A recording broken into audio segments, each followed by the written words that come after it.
Welcome to my channel guys. तो आज का हम लोग का टॉपिक है अंतर्जातीय वृद्धि मॉडल इन डगलस ग्रोथ मॉडल्स। ठीक है, तो चलिए देखते हैं कि अंतर्जातीय वृद्धि मॉडल क्या है। मानक परिवर्तन सिद्धांतों की अवधारणा थी कि विभिन्न देशों में प्रारंभिक दशाएं समान होने पर ही इन देशों के आय स्तर अभिसरण करेंगे। इससे गरीब देशों की वृद्धि दर अधिक हो जाएगी तथा अमीर देशों में वृद्धि। परंतु विभिन्न देशों के आर्थिक परिवर्तनों के अनुसार दो तथ्य हैं। पहला, अधिकांश विश्व के लिए जनसंख्या वृद्धि में तीव्र रही है उत्पादन वृद्धि। दूसरा है, विभिन्न देशों के लंबे समय से विषम परिवर्धन पथ पर रहने के बाद भी कोई अधिक अभिसरण नहीं दिखाई देता। तो मानक परिवर्तन सिद्धांत की जो अवधारणा थी वो क्या थी कि विभिन्न देशों में जो प्रारंभिक दशाएं समान होने पर, ठीक है, मतलब कि शुरुआत के दौर में अगर सभी देशों की एक ही जैसी स्थिति पाई जाती है तो उसका क्या होगा, इन देशों के आय स्तर अभिसरण करेंगे। अभिसरण मतलब नकल करेंगे या फिर बोलते हैं अनुसरण करेंगे, बोल सकते हैं। ठीक है, इससे गरीब देशों की जो वृद्धि की दर है वो अधिक हो जाएगी। जो गरीब देश है उसमें वृद्धि की दर अधिक हो जाएगी और अमीर देश में जो है वो खाली वृद्धि होगी। ठीक है, उसके लिए उन्होंने दो तथ्य बताए हैं। पहला है, अधिकांश विश्व के लिए जनसंख्या वृद्धि में तीव्र रही है उत्पादन वृद्धि। जनसंख्या वृद्धि मतलब उत्पादन वृद्धि से तीव्र रही है और विभिन्न देशों के लंबे समय से विषम परिवर्धन पथ पर रहने के बाद भी कोई अधिक अभिसरण नहीं दिखाई देना।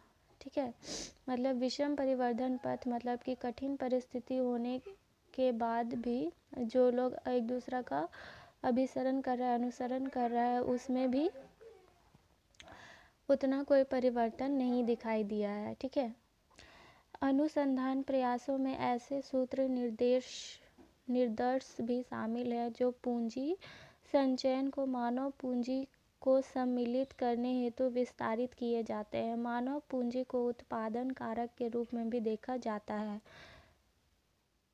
मनिक रोमरवील निर्देश के अनुसार माना कि एक ऐसी अर्थव्यवस्था है जो मानव पूंजी के साथ संयोजन में भौतिक पूंजी का प्रयोग कर एक प्रदावाई प्रस्तुत करती है। लुइस का मानना है कि लोग कौशल संचित करने के लिए खर्च करते हैं। सभी श्रमिकों के अकुशल होने पर अकुशल श्रमिकों की एक इकाई कुशल श्रमिकों की एक इकाई श्रमिकों की प्रभावी बढ़ा देती है। लुकास ने एक सूत्र भी दिया है, बात की प्रामाणिकता के लिए एक सूत्र दिया है जो कि ये है, विभिन्न समीकरणों द्वारा हमें यह स्पष्टीकरण मिलता है कि कुछ देशों के अमीर तथा कुछ देशों के गरीब होने के क्या कारण हैं। ऐसे देश जहां भौतिक पूंजी में उच्च निवेश दरें हैं, प्रौद्योगिकी के उच्च स्तर है तथा वे समय संचयकारी कौशलों का उच्च अनुपात व्यय करते हैं, अपेक्षाकृत अधिक धनी है। ज्ञान पूंजी मानव पूंजी से भिन्न है तथा परिवर्ती संचयन में मदद करती है। अनुसंधान क्षेत्र में निवेश द्वारा नई जानकारी उत्पन्न होती है। अंतर्जातीय प्रौद्योगिकी, बढ़ते लाभ और एकाधिकारी प्रतिस्पर्धा। एक मानक कॉब डगलस उत्पादन फलन है। ठीक है, उसके लिए भी इन्होंने ये सूत्र दिया, निम्न सूत्र दिया है, तो लिख लीजिएगा। परंतु इस प्रकार के निर्देश द्वारा एक बार तो वृद्धि हो जाएगी, परंतु पूंजी तथा श्रम का अनुपात बढ़ते ही पूंजी की सीमांत पूंजी में कमी आ जाएगी तथा अर्थव्यवस्था वापस स्थिर हो जाएगी तथा पूंजी श्रम एवं उत्पादन वृद्धि की दर समान होगी। प्रौद्योगिकी परिवर्धन का प्रपुंज स्पष्ट करता है,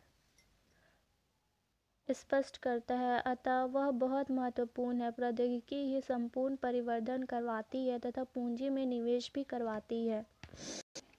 सभी प्रासंगिक वर्धमान लाभ को संभव बना देती है। वह तरीका जिससे उत्पादन प्रक्रिया हेतु आगतों को उत्पादन में बदला जाता है प्रौद्योगिकी कहलाती है। उत्पादन प्रौद्योगिकी में योजनाओं द्वारा सुधार होता है। पॉल रोमर के अनुसार अधिकांश आर्थिक वस्तुएं प्रतिद्वंद्वितापूर्ण होती है। रोमर में एक अधिकारी प्रतिस्पर्धा एवं वर्तमान लाभ को प्रौद्योगिकी उन्नति के साथ जोड़ा। उन्होंने एक मानक उत्पादन फलन दिया। इन्होंने भी एक सूत्र दिया जो कि निम्नलिखित है। ये AL है, ठीक है।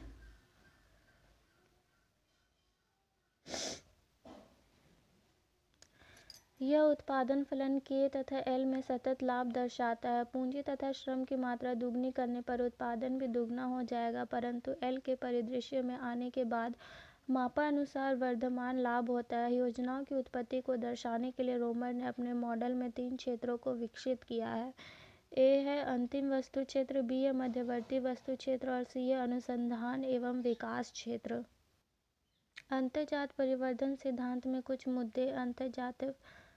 मुद्दे। अंतर्जात परिवर्धन सिद्धांत का पाठ है मानव पूंजी के संचयन पर जोर देना। परिवर्धन में रुचि रखने वाले विकासशील देशों को ज्ञान पूंजी के सृजन तथा निवेश हेतु नीतियों पर ध्यान देना चाहिए। इस सिद्धांत ने प्रति व्यक्ति परिवर्धन दर में अभिसरण के अभाव को स्पष्ट करने संबंधी एक बेहतर काम किया। अतः इस सिद्धांत की मूल धारणा है कि परिवर्धन प्रौद्योगिकी जैसे कारकों से होती है तथा प्रौद्योगिकी ऐसी विषय वस्तु नहीं है जो बाह्य जात रूप से प्रदान की जाती है, बल्कि व्यवस्था के भीतर ही निर्धारित की जाती है। विकासशील देशों के लिए अंतर्जात परिवर्धन निदर्श। विकासशील देशों की आवश्यकता होती है अपनी बचत दर बढ़ाने की। अंतर्जातीय परिवर्धन सिद्धांत का प्रथम पाठ है मानव पूंजी के संचयन पर अधिक जोर देना तथा भौतिक पूंजी पर और भी अधिक जोर देना, परंतु विकासशील देशों को प्रौद्योगिकी के अंतर्राष्ट्रीय हस्तांतरण के लिए अपने अर्थव्यवस्था को उदार बनाकर विश्व अर्थव्यवस्था से जोड़ना होगा। तो आज का जो हम लोग का मॉडल था अंतर्जातीय वृद्धि मॉडल, यहीं पर समाप्त होता है। ये थोड़ा सा डिफ़िकल्ट मॉडल है, तो आशा करती हूँ कि आपको समझ में आया होगा। और ये एग्ज़ाम में बहुत कम ही पूछा जाता है, फिर भी अगर आपको हार्ड लगे तो रट लेना। तो मिलते हैं फिर नेक्स्ट वीडियो में नेक्स्ट टॉपिक के साथ। तब तक के लिए बाय, धन्यवाद। अगर वीडियो पसंद आए तो लाइक शेयर एंड सब्सक्राइब ज़रूर करें। Thanks for watching.